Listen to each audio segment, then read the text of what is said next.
Bon, tant que tu vomis pas... Oui, espérons. Espérons. On espère très fort, vraiment.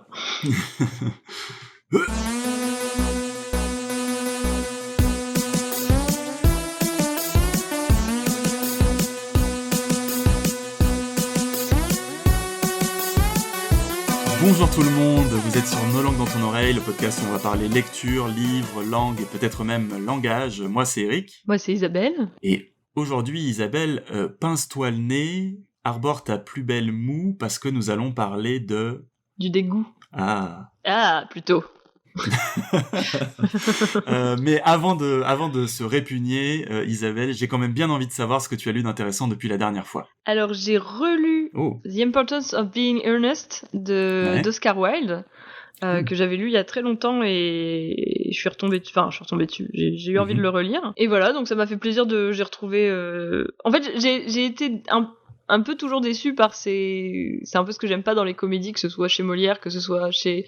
la résolution, le dénouement me déplaît, hein, toujours avec ce côté, ouais. Ah, mais en fait, c'était le fils de notre fils, machin truc. Ah, oui, c'est un peu... Enfin, voilà, c'est pas ouf. Par contre, j'adore l'humour de Wilde, j'adore le personnage d'Algernon, enfin, ça m'a vraiment fait plaisir de lire ça. Et il me semble que c'est la seule chose notable que j'ai lu ces derniers temps. C'est en tout cas ce qui m'a marqué. Oui, voilà, la dernière fois, voilà, c'est ce que j'ai lu. Très bien. Et donc toi, d'autres choses plus longues, peut-être plus roboratives. Pour ceux qui ne s'en douteraient pas, ce mot veut dire qu'il redonne des forces, ça veut pas dire que c'est chiant, quoi. Moi, j'ai toujours cru, avant de chercher le mot, je pensais, vu le nom, vu qu'il y a robot dedans, je sais pas, je pensais que ça voulait dire que c'était pas intéressant. Ah non, pour moi, c'est rassasiant, tu vois, Oui, c'est ça. C'est qu'il redonne des forces, revigorant. Ouais. En fait, non, roboratif, oui et non. On va dire que c'est pour me préparer à un épisode sur le dégoût. J'ai commencé à lire un livre qui présente sur la moitié basse de sa couverture la tête d'Adolf Hitler. Et c'est un livre de Victor Klemperer qui s'appelle LTI, la langue du Troisième Reich. Et donc Victor Klemperer, c'était un philologue, enfin un prof de littérature française et italienne juif, allemand, qui par le hasard, enfin la chance d'avoir épousé une Aryenne, n'a pas été déporté, mais simplement mis à l'usine et exproprié de chez lui, etc. Et qui, en bon philologue, comme moyen pour tenir le coup mentalement, il s'est mis à s'obséder de la langue des nazis, en fait. Et à regarder comment, il fait pas que des remarques linguistiques, hein, il fait des remarques sur le symbolisme nazi, etc. Mais donc je n'en suis qu'à on va dire un gros tiers du livre, mais c'est assez fascinant. C'est pas un ouvrage à proprement parler théorique, parce qu'en fait c'est quelque chose qu'il a écrit en 1946 à partir des notes qu'il avait prises dans son journal pendant les années nazies, en fait. Mais c'est plein de petites anecdotes, outre les réflexions sur la langue, c'est plein de petites anecdotes où tu vois un peu ce que c'était que sa vie à lui, et comment aussi beaucoup d'anecdotes sur l'apparition de la pensée et de la langue nazie autour de lui avant même 1933, en fait. Voilà. C'est censé être roboratif dans le sens où je me prépare à ce qui peut arriver de pire dans les prochaines années, mais c'est pas roboratif dans le sens où c'est assez déprimant. Voilà. Ok. Bon.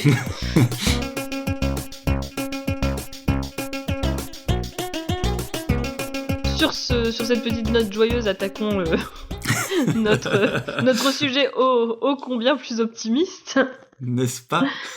Vous avez été nombreux encore à réagir cette fois-ci sur le thème potentiel de l'épisode, et vous êtes plusieurs à avoir trouvé. Vous êtes beaucoup à avoir réagi, beaucoup ont tourné autour, si je peux dire, en suggérant caca, odeur, mais le sentiment de dégoût a quand même été trouvé par plusieurs personnes, donc c'est assez rare que vous mettiez le doigt dessus, si je puis dire. Bravo. Donc précisément là ce fut le cas à vos dépens.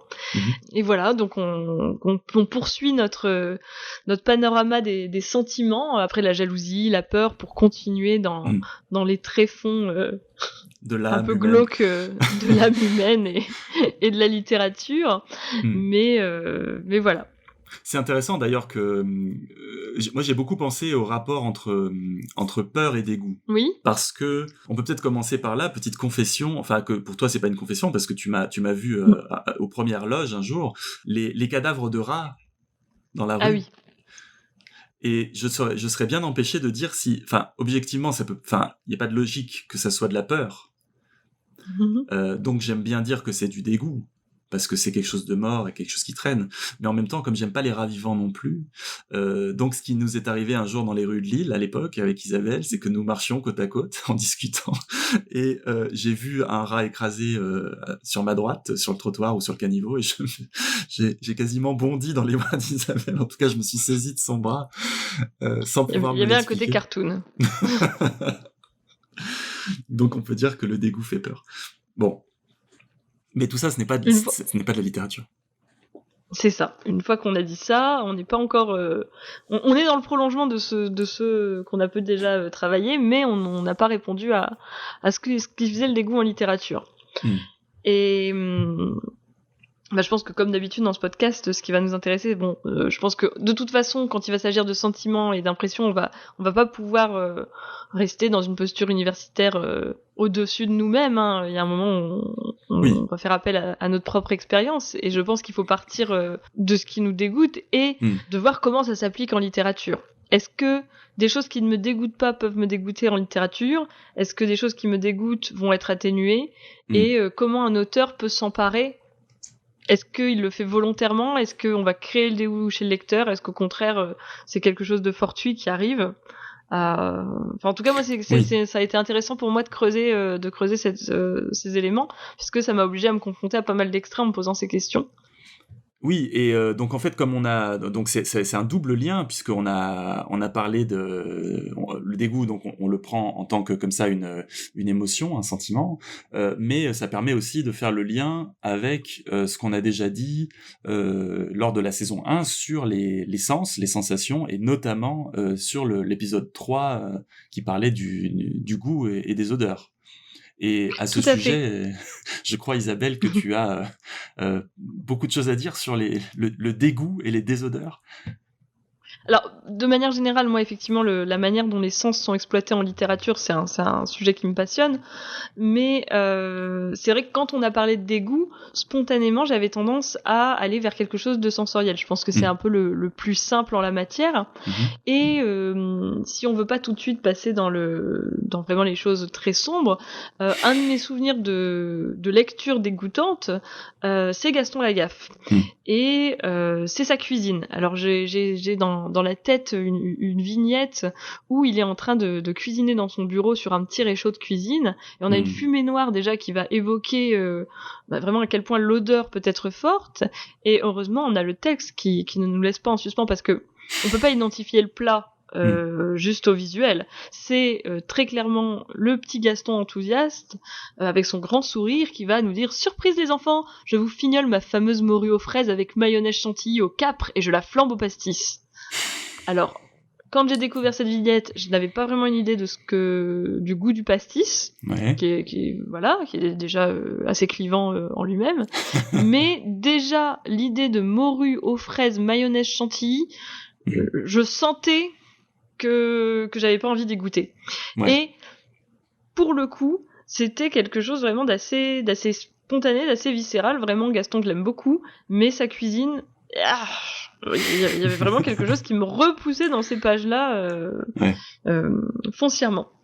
En plus, le tout est cramé, si j'en crois à la fumée noire. Oui, on sait pas trop, hein, mais le fait est que si on part d'un dégoût très très enfantin, hein, c'est pas Gaston, on n'est pas dans une BD sombre, on parle pas de putréfaction, voilà ce que je veux dire. On peut partir d'un truc très simple qui est juste une alliance de goût, et c'est créé. Enfin, Franquin, là on n'est pas dans les pensées noires, hein. Là il y a une volonté de l'auteur de dégoûter, et ça passe par le texte, parce que comme je dis, visuellement, c'est limite il dirait: oh, j'ai fait un peu cramer les poivrons, l'image elle serait pas dégoûtante, mais à partir du moment où il nous évoque la recette, autant dire que en termes d'évocation c'est pas bon, hein.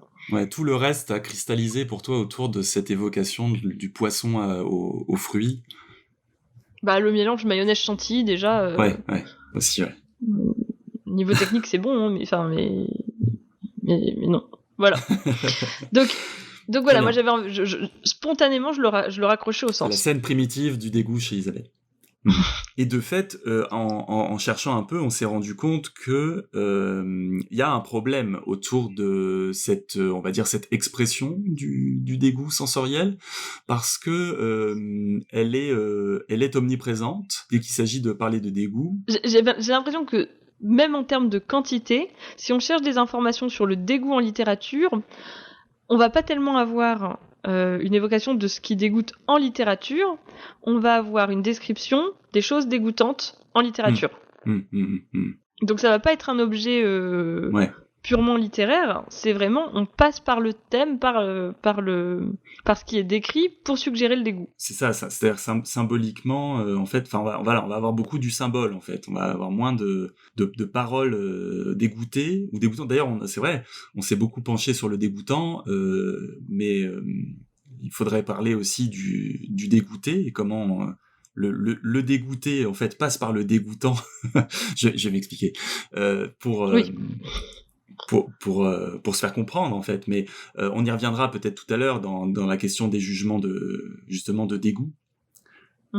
Et Isabelle, sans vouloir te choquer, je propose de commencer notre réflexion sur le dégoût en littérature par une petite lecture. Tout à fait, je t'écoute attentivement et je ne dis pas que je ne bouge pas les oreilles au bout d'un moment. Voilà, donc quelques infos de contexte. La scène se passe dans une cour de collège dans les années 20-30 du XXe siècle. Le narrateur raconte donc un souvenir, une scène de sa jeunesse, et il a 12 ans au moment des faits. Il avait dû faire une chute bizarre, sur un seul genou, car il était maculé à mi-jambe d'un côté seulement, et au demeurant presque intact. Comme je tentais de m'esquiver, il me rattrapa par le bras, et avançant son genou, « Essuie-moi » m'ordonna-t-il. Aussitôt accroupi à ses pieds, je me mis au travail à l'aide d'un mouchoir douteux. Pelsener s'impatienta. « Tu n'as rien d'autre ? Alors, avec ta langue !» La cuisse, le genou et le haut du mollet étaient uniformément sculptés dans un limon noir, vernissé, qui eût été impeccable sans la plaie centrale, complexe et pourpre, ouverte au-dessus de la rotule. Il en suintait une coulée vermeille qui tournait à l'ocre, puis à un brun de plus en plus sombre, en se mêlant à la boue. Ma langue fit le tour de la blessure qu'elle entoura d'une auréole grise.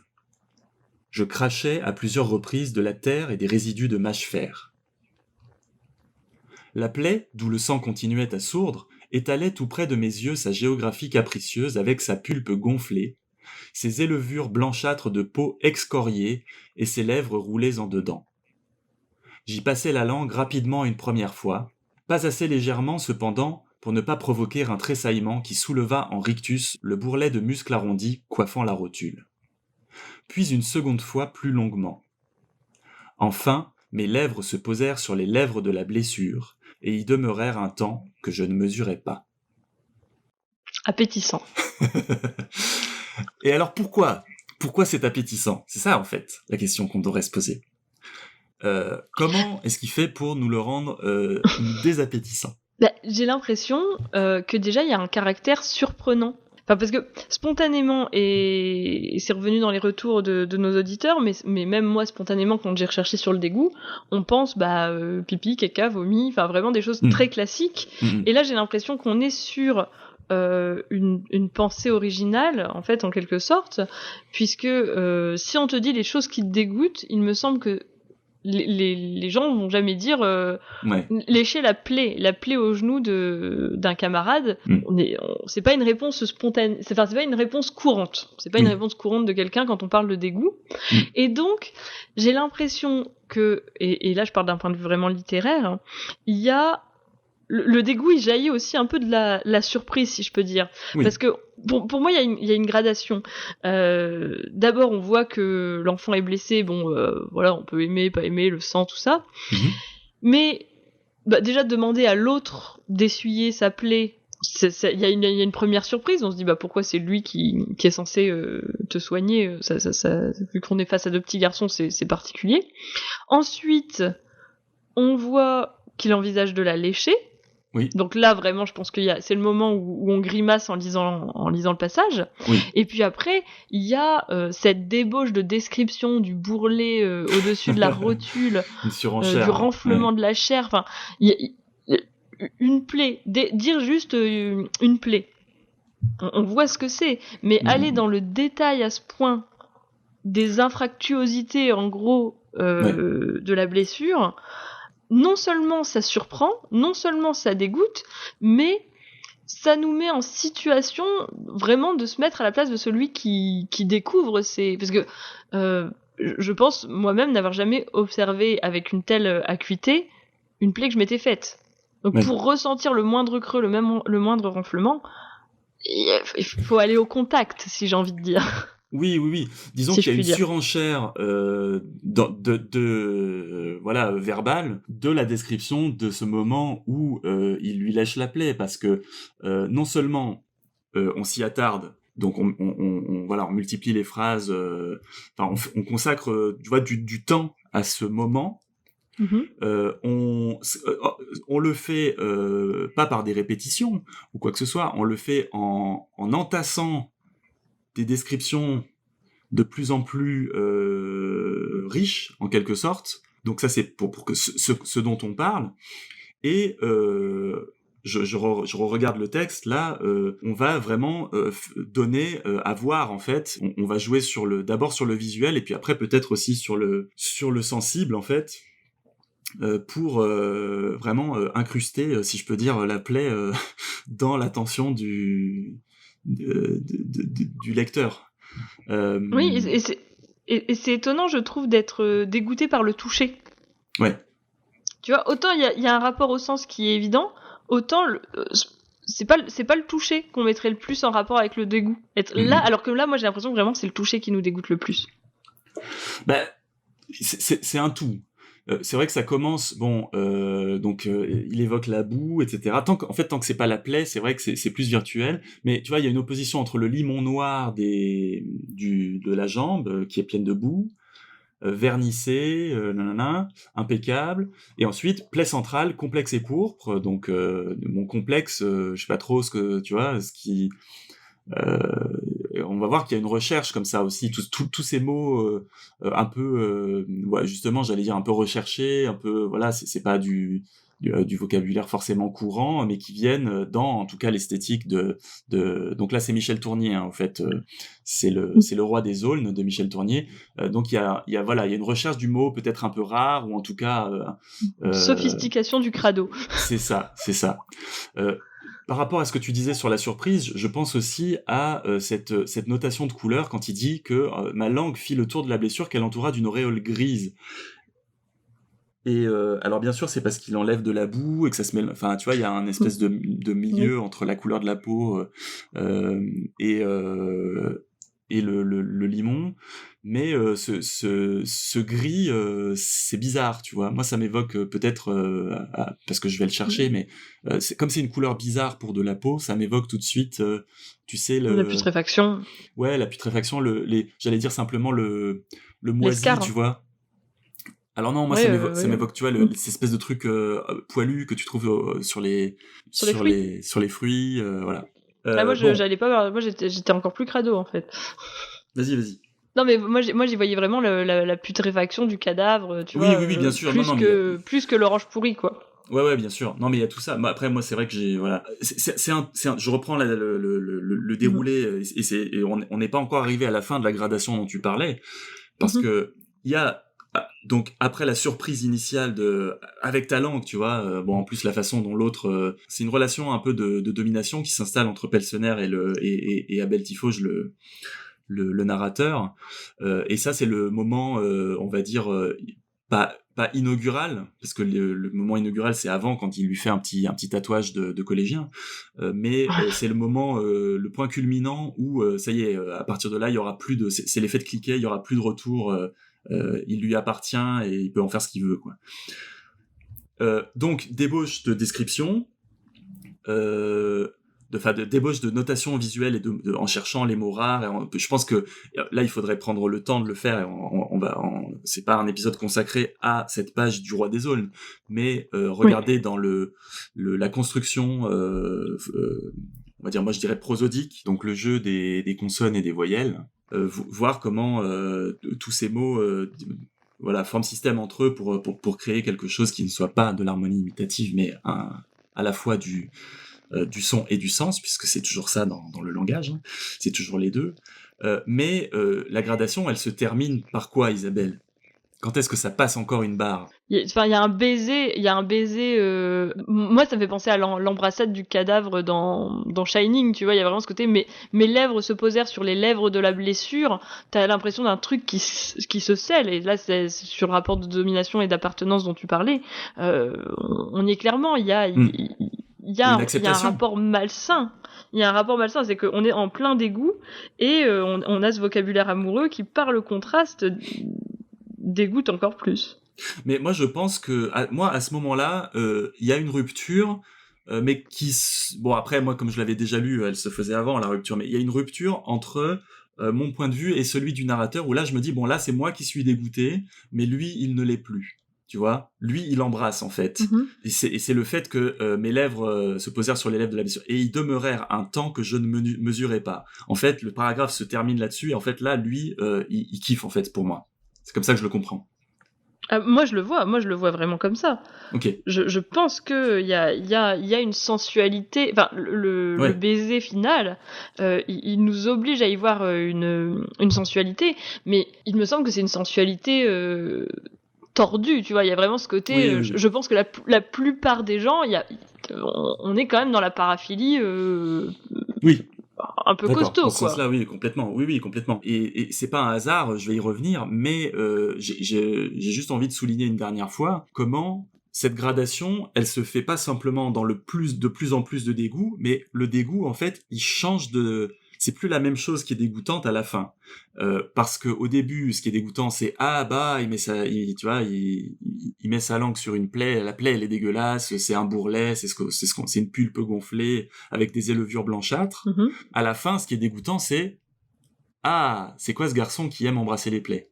Oui, et tu vois, je suis contente que tu nous amènes là-dessus parce que je n'y aurais pas pensé moi-même, hein, sur le regard du narrateur qui tombe dans le plaisir, qui est ce qui nous dégoûte.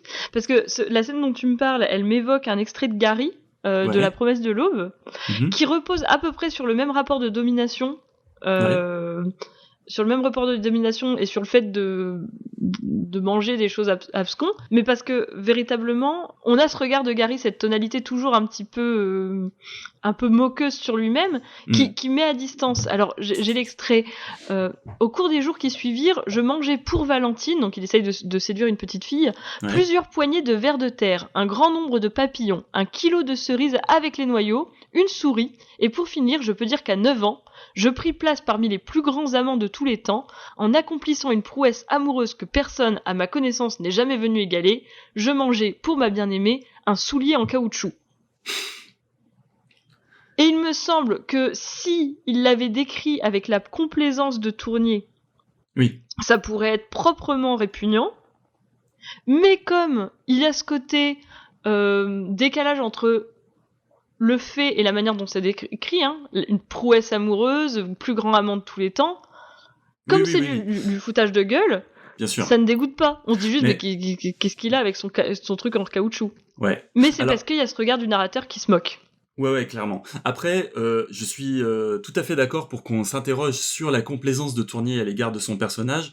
Dans ce passage-là, je pense que c'est lui reprocher un petit peu abusivement cette complaisance qui est clairement celle du personnage qui se... Oui. Voilà, je ne pense pas que Tournier aime lécher des pieds, hein. Mais non, la manière dont il le décrit, il montre bien qu'il y a Enfin, c'est plutôt cette insistance lascive sur une scène proprement dégoûtante. Bien sûr. Et donc, dans ce narrateur-là de Tournier, le dégoût en fait de cette scène, il prépare et il précise en fait le dégoût que doit nous inspirer ce personnage qui va être non seulement soumis etc à ce qu'on veut paraphile mais ensuite il va devenir pédophile un petit peu, et cette pédophilie, en tout cas cette fascination pour les garçons de 12 ans va en faire un collaborateur des nazis, puisqu'il va devenir un espèce de recruteur qui va choper des enfants, qui va voler les enfants dans les campagnes allemandes. Alors c'est complètement fantasmé je pense, mais et qui va les ramener dans des camps d'entraînement à la fin de la guerre pour faire des soldats. Moi, je pensais, enfin, dans ce lien entre condamnation morale et condamnation, enfin, comment attirer un regard négatif sur un personnage, c'est en le rendant dégoûtant.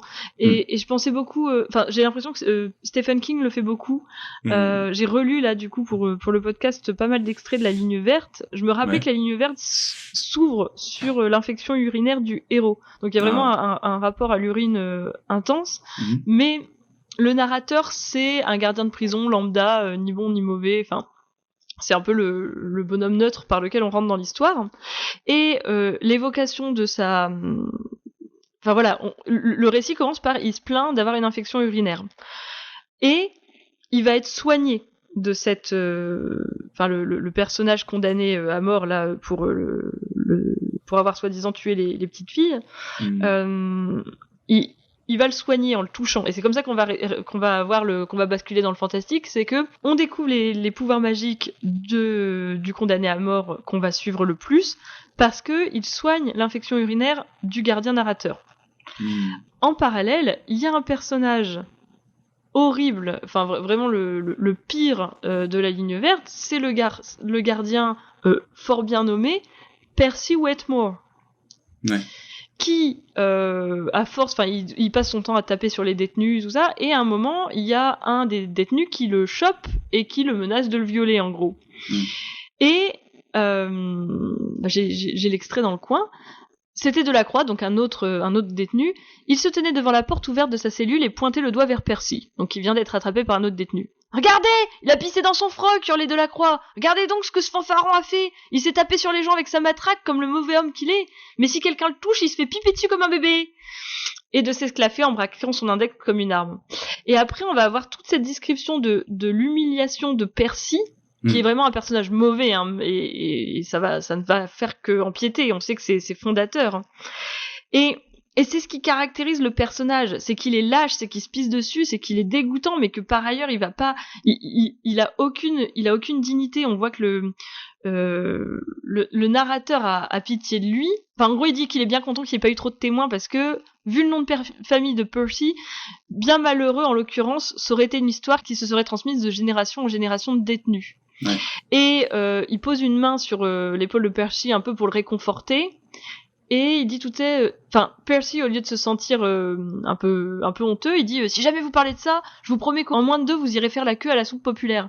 Donc, il me semble que c'est fondateur du personnage. Comment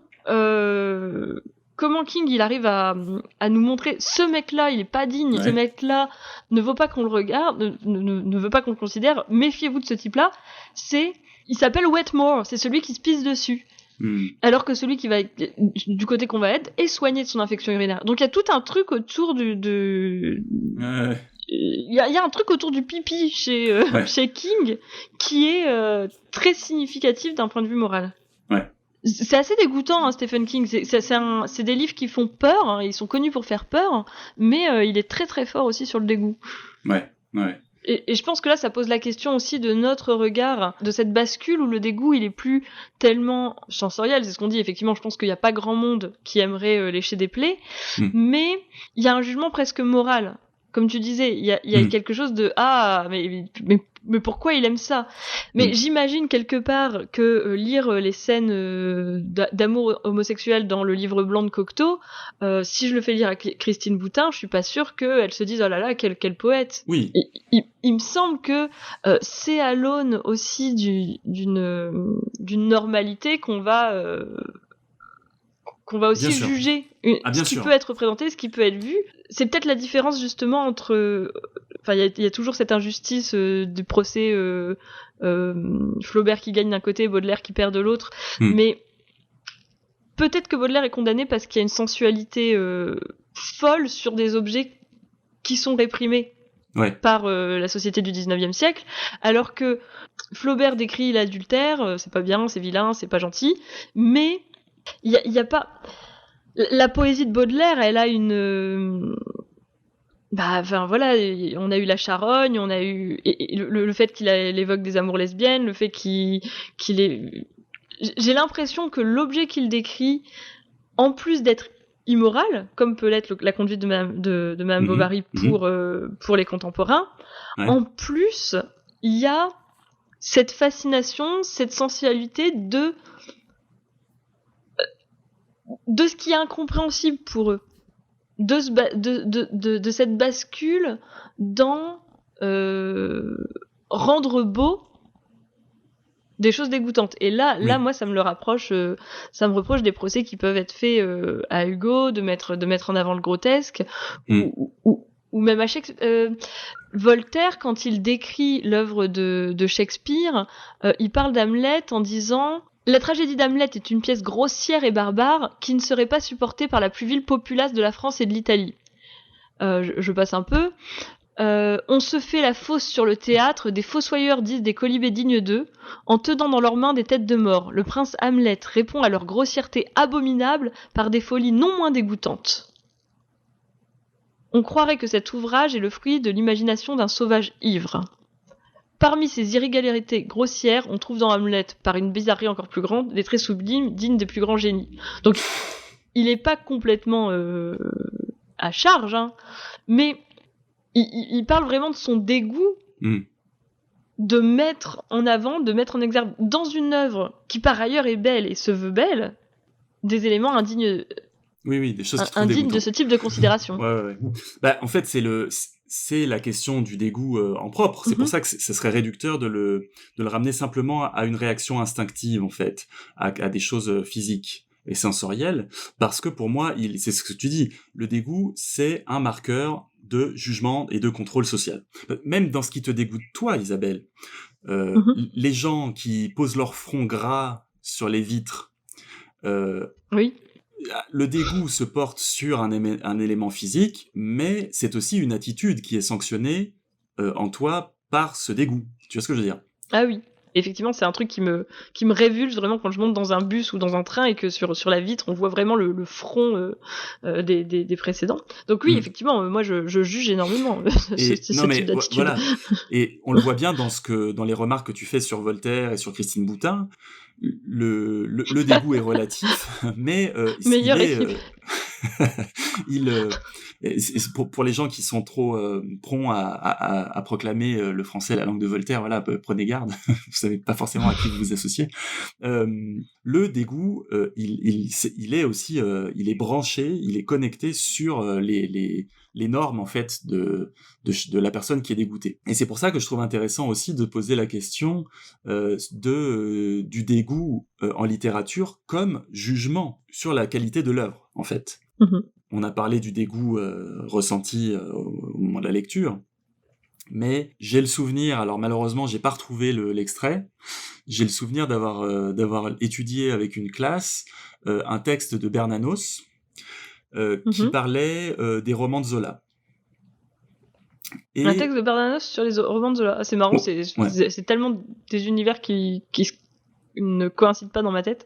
Bah oui, et ça coïncide tellement pas que Bernanos n'a pas de mots assez pourris pour parler de l'écriture même de Zola.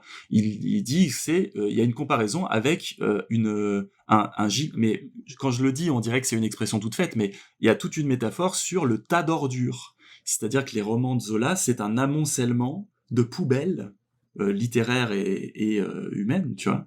Et donc il s'énerve là-dessus en disant que ça n'apporte rien à la littérature, que c'est ceci, cela, c'est de la fascination pour ceci, pour la description de tout ce qui est sale, etc., etc. Et on voit bien là comment le recours au dégoût est à la fois un outil et en même temps un voile pour le jugement littéraire ou esthétique ou éthique ou tu vois que Bernanos veut faire passer. Alors ce n'est qu'un extrait de cet article qu'il avait consacré peut-être à l'écriture naturaliste, Donc peut-être que le manuel où je l'ai trouvé ne prenait que le passage où il y avait la métaphore, tu vois.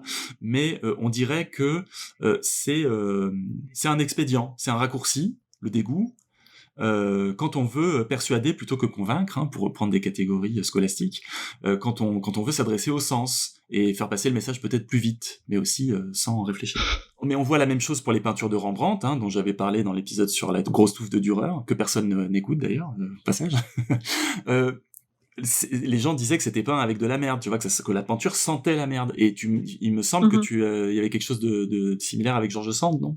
Ah oui, je l'ai pas retrouvé. Mais là, on est sur le même phénomène que Bernanos, du coup, pour Zola. D'accord. C'est que, mais on l'a de manière très simple et très, très bête, quand quelqu'un dit, c'est de la merde, ce bouquin, il y a ce rabaissement par les excréments, par le rapport au bas corporel, comme on dit très correctement, dès lors qu'on veut disqualifier une écriture. Ouais. Et inversement, alors j'ai un petit contre-exemple, mais qui confirme complètement, parce que justement il s'appuie, c'est un renversement provocateur, parce que j'en viens à ce que je veux dire, mais la Charonne de Baudelaire, en même temps, bien sûr c'est provocateur, mais c'est pas la même utilisation du dégoût, parce que c'est en fait, pour moi c'est pas vraiment provocateur. Je sais pas si tu vois ce que je veux dire, dans le sens où outre la provocation, l'idée c'est de faire du beau. Oui. Et de montrer qu'en fait, c'est le sujet. Oui, le sujet n'est pas le sujet. Parce que le sujet du poème, c'est ça le sujet, en fait. Oui, c'est-à-dire qu'en fait, c'est la parole qui va, qui compte. Et c'est elle qui va faire que c'est beau parce que c'est bien dit, en quelque sorte. Et on peut faire du beau même avec cette chose qu'on trouve dégoûtante, donc c'est bien que la question n'est pas la réalité. Bon, il y a ce mouvement, et c'est tout le romantisme et le post-romantisme. Enfin, chez Hugo, tu parlais du grotesque, mais le fait que Quasimodo soit cet être apparemment repoussant, mais qui intérieurement, moralement est beau, ça amorce ce truc du point de vue de attention, méfiez-vous des apparences. Et puis après, chez Baudelaire, ça devient même non, mais la question c'est même pas ça, c'est comment je dis. Mais par contre, j'en viens à ce que je voulais dire. Chez Artaud, chez Antonin Artaud, donc que ceux qui me connaissent bien, puisque je leur récite régulièrement la recherche de la fécalité, en imitant assez mal Roger Blin, qui l'avait déclamé pour la radio française en 1947-48. Donc là où ça sent la merde, ça sent l'être. Voilà, des trucs comme ça, où c'est recherché. En fait, donc moi, j'ai connu Antonin Artaud par ce texte, en fait. J'ai un ami qui m'a dit, regarde, écoute ça. Et j'ai fait, c'est quoi ce truc? Moi aussi, c'est ma première. C'est par toi, mais la première fois, j'étais en première année de prépa, et la première fois que j'ai entendu parler d'Artaud, c'est par ce cri, Ce cri. Mais j'ai eu la surprise en suivant un cours sur Artaud, un séminaire de Gérard Desson, de trouver donc dans sa correspondance avec Jacques Rivière, qui était le directeur de la Nouvelle Revue Française à l'époque. En fait, il lui dit bon voilà, je vous envoie ces trucs, je sais que c'est pas bien, mais il se met à le questionner donc l'autre lui répond c'est pas si mal et tout, il fait non mais voilà, il essaie de comprendre ce que c'est que de la littérature proprement dite. Et en fait, dès que je sais pas si c'est parce que j'ai un ami qui m'a dit tiens, tu pourrais rapprocher ça du caca, ou si c'est moi qui est fixé sur proprement dite tout de suite tout seul, mais je me suis dit non mais c'est pas possible. En fait, cette obsession du corporel et du sale qu'il y a chez Artaud, pour moi ça va main dans la main avec une remise en cause de la nature même de ce qu'est un texte littéraire, tu vois. Et donc, lui, il prend ce qui est dégoûtant, pas pour dire c'est bien ou c'est mal, mais pour dire si c'est sale, est-ce que c'est... Enfin, tu vois, il y a une espèce de jeu sur le propre ipse et le propre, je sais pas, proprum, je sais pas comment on dit en latin, le propre, quelque chose qui est pas sale, quoi. Parce qu'en fait, il faut l'écouter, ce texte. Moi, je le trouve pas du tout dégoûtant, en fait. Ça parle de caca, mais... Bah justement, écoutons-le. Il y a dans l'être quelque chose de particulièrement tentant pour l'homme. Et ce quelque chose est justement Le caca! Pour exister, il suffit de se laisser aller à être. Mais pour vivre, il faut être quelqu'un. Pour être quelqu'un, il faut avoir un os. Ne pas avoir peur de montrer l'os. Et de perdre la viande en passant. L'homme a toujours mieux aimé la viande que la terre des os. C'est qu'il n'y avait que de la terre et du bois d'os. Et il lui a fallu gagner sa viande. Il n'y avait que du fer et du feu, et pas de merde. Et l'homme a eu peur de perdre la merde. Ou plutôt, il a désiré la merde. Et pour cela, sacrifié le sang. En fait, j'ai l'impression que chez Artaud, alors c'est réducteur parce c'est aussi un homme de théâtre, etc. Il y a tout un truc sur le corporel, sur le corps qui vaut en soi-même, et pas simplement par un jeu de mots sur la littérature proprement dite. Mais j'ai quand même l'impression que dans sa poétique, cette insistance sur c'est qu'il va te parler de sperme, il va te parler de merde, etc. Comme il va s'étendre. Et c'est pas que dans le texte qu'on vous a fait écouter. C'est pareil dans Héliogabale, où ça passe plutôt par le sexe, mais c'est aussi c'est pas du tout romantisé. C'est des sécrétions. C'est sécrétions. Voilà. Et je pense qu'il y a quelque chose de l'ordre du jusqu'où je peux entraîner la personne qui me lit avant que elle se dise ça, c'est pas de la littérature. Je pense qu'il y a quelque chose de ça qui se joue chez Artaud, et pourtant moi, alors la première fois que je l'ai écouté, je criais lol, hein, bien sûr, mais je trouve le texte La recherche de la ficalité extrêmement fort en tant que, on va dire en tant que poème, quoi. Je trouve que ça dit d'une façon qui lui est propre. Alors en plus, moi j'ai eu le modèle de Roger Blin, hein. On a un acteur qui nous l'a lu à la radio il y a 5 ans, il y a 70 ans. Moi j'arriverai pas à le lire sans l'entendre. Oui, bien sûr. Mais justement, moi, comme je l'ai appris par cœur pour un premier cours dans un atelier de théâtre. Non, mais il fallait apprendre un texte par cœur en arrivant à l'atelier de théâtre, et moi j'avais appris ça. Voilà, je l'ai beaucoup pratiqué ce texte, et plus je le lis, et en fait, je trouve qu'il est, voilà, il y a une force dedans, et qui n'est pas malgré le caca, tu vois. C'est parce que ça fait un lien entre la merde et on va dire une espèce de philosophie de l'existence que c'est fort, en fait, que c'est beau. Voilà. Oui, et c'est là qu'il y a, en fait, il y a un refus du dégoût. Enfin, le texte n'est pas dégoûtant, alors que le sujet l'est. Enfin, le sujet l'est. Enfin, mais voilà, même le côté, on pourrait dire trivial, c'est il parle pas d'excréments, il parle de caca, et il y a quelque chose d'étrange aussi à utiliser ce vocabulaire, parce qu'il a un phrasé que je trouve très archaïque, très solennel, avec des termes archaïques, avec une emphase dans la phrase qui marque, et cet usage enfantin du terme caca, tu vois. Oui. Et effectivement, t'as ce rapprochement avec ce texte philosophique de recherche ontologique de ce que pourrait être l'homme et de ses motivations profondes, et l'usage d'un terme non seulement trivial, mais du vocabulaire enfantin aussi. Ouais. Donc finalement, là, on arrive sur une écriture qui bloque le dégoût. Ouais. Moi, c'est juste parce que c'est une remarque qui m'étonne, parce que je n'en ai pas encore parlé. C'est que quand on a commencé à parler de l'idée de faire le dégoût, il y a un auteur qui est revenu plusieurs fois, et pas pour les raisons que toi ou les... Enfin, je peux y venir, mais c'était vraiment beaucoup plus spontané que ça, et beaucoup moins politique que ceux que vous allez avoir en tête tout de suite. Mais il y a un auteur qui est revenu pour moi quand il a fallu parler de dégoût, c'est Céline. Oui. Et c'était marrant parce que j'ai plusieurs extraits... Enfin, je me suis pas dit, ah là là, il y a le dégoût chez Céline. Je me suis dit, je cherche des extraits qui me dégoûtent.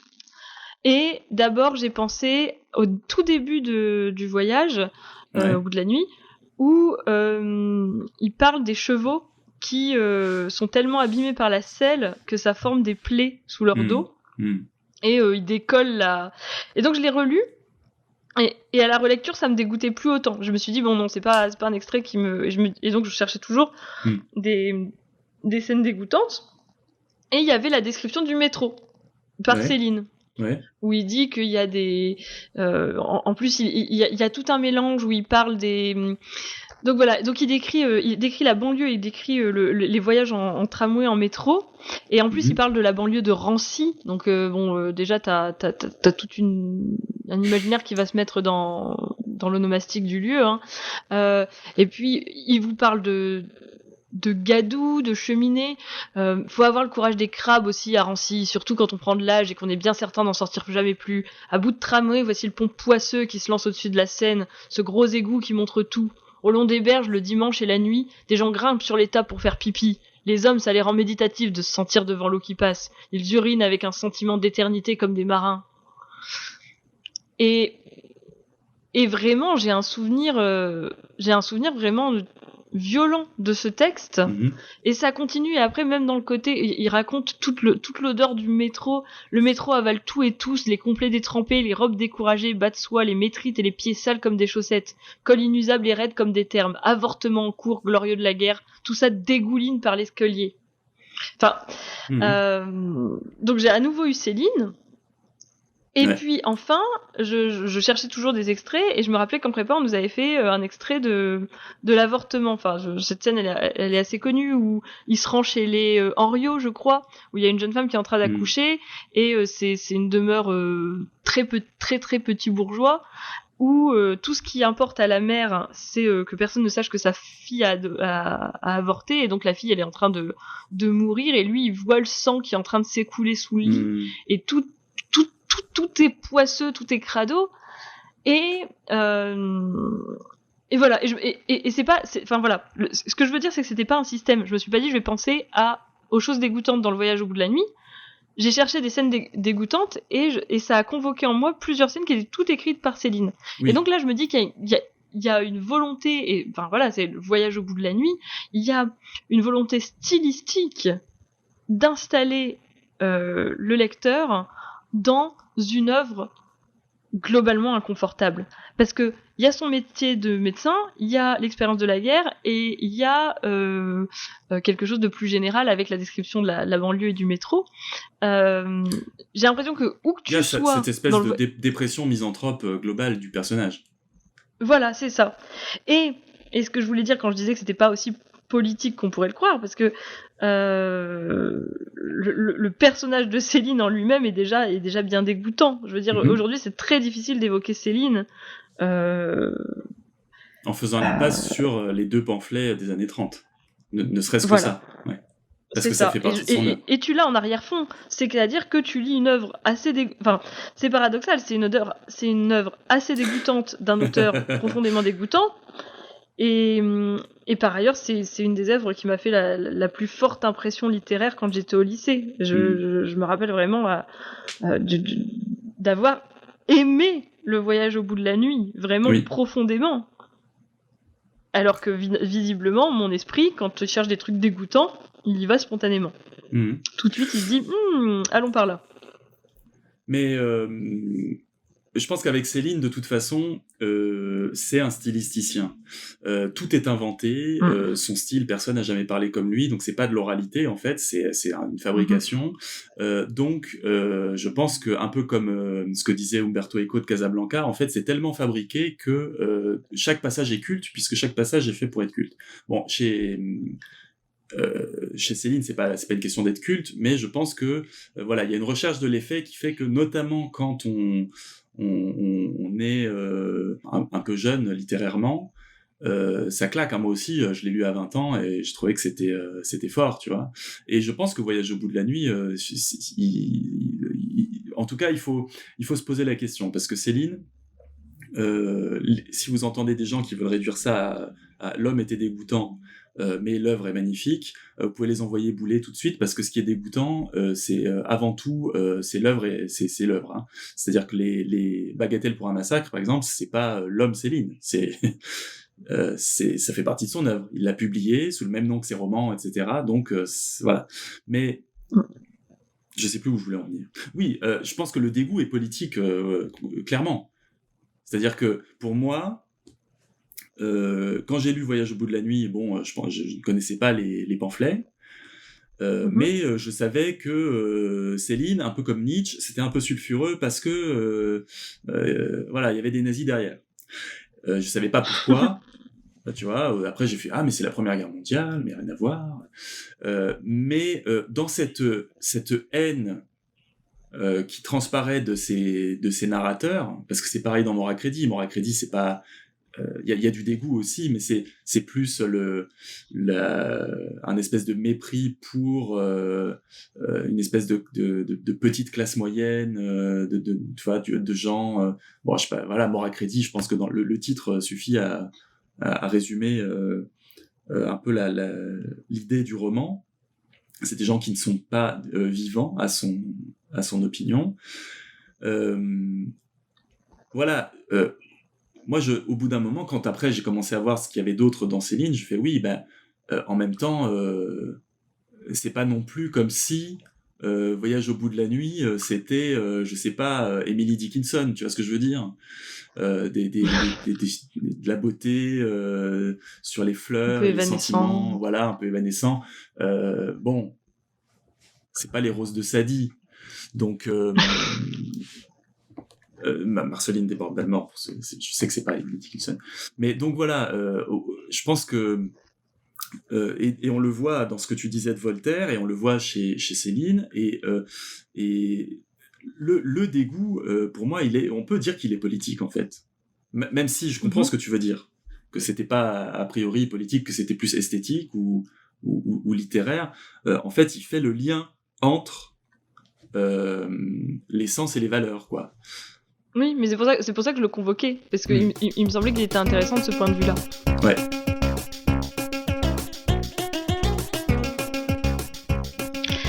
Alors maintenant, il est temps de revenir à l'origine avec les extraits qu'on vous avait proposés pour introduire le thème. Hein. Donc, comme je le disais, vous avez été plusieurs, soit à deviner, soit à frôler le thème du dégoût. Et par contre, alors là, il y a quelque chose sur lequel tout le monde s'est planté, mais vraiment l'intégralité des participations que nous avons eues, hein, vraiment personne, tout le monde s'est planté. C'est vous avez inversé les propositions d'extrait. C'est-à-dire que tout le monde a considéré que l'extrait proposé par Eric était celui que j'avais proposé, et vice-versa. Donc je vais le laisser lire ce qu'il a commis, et je ferai ma part après. J'ai envie de leur dire bien fait, puisque je me suis rendu compte que pendant quelques épisodes, là, pendant beaucoup d'épisodes, je mettais toujours ton extrait en 1 et mon extrait en 2, et du coup cette fois-ci j'ai fait l'inverse, et ils sont tombés dans le panneau. Donc, un gentilhomme français se mouchait toujours de sa main, chose très ennemie de notre usage. Défendant là-dessus son fait, et il était fameux en bons mots, il me demanda quel privilège avait ce sale excrément que nous allassions lui apprêtant un beau linge délicat à le recevoir, et puis qui plus est, à l'empaqueter et serrer soigneusement sur nous. Que cela devait faire plus d'horreur et de mal au cœur que de le voir verser où que ce fût, comme nous faisons tous autres excréments. Voilà. Qui est donc un extrait de Montaigne. Oui. On reconnaîtra le phrasé 16e, et voilà. Puis ce côté observation des mœurs des autres. Voilà, c'est dans l'essai sur la force de l'habitude. Oui, alors que pratique très écologique. Effectivement. Et toi, donc, Isabelle ? Qui pourrait être très moderne. C'est vrai. Alors moi, j'ai fait un petit saut dans le temps en proposant un extrait de Maupassant. Depuis quelque temps d'ailleurs, il croyait saisir dans l'air enfermé de la pièce une odeur suspecte, une haleine pourrie, venue de cette poitrine décomposée, le premier souffle de charogne que les pauvres morts couchés dans leur lit jettent aux parents qui les veillent. Et donc c'est un extrait de Belle Amie, hein, c'est une scène de maladie qui je trouvais justement que ça allait un petit peu à côté des sécrétions, des sécrétions, tout en restant dans ce côté moite qui met mal à l'aise. Oui. Et puis, spontanément, j'associe pas Belle Amie à ce genre de sensation, donc ça me plaisait assez, ce petit contraste. Ouais. mais tu sais, comme nous parlions sans en parler de putrécine dans l'épisode sur le goût et les odeurs, on peut préciser que c'est donc une substance, une molécule qu'on retrouve à la fois dans le caca, dans le pourri et dans le sperme et d'autres sécrétions génitales. Eh ben écoute, merci pour cette minute découverte, minute plaisir. Hein.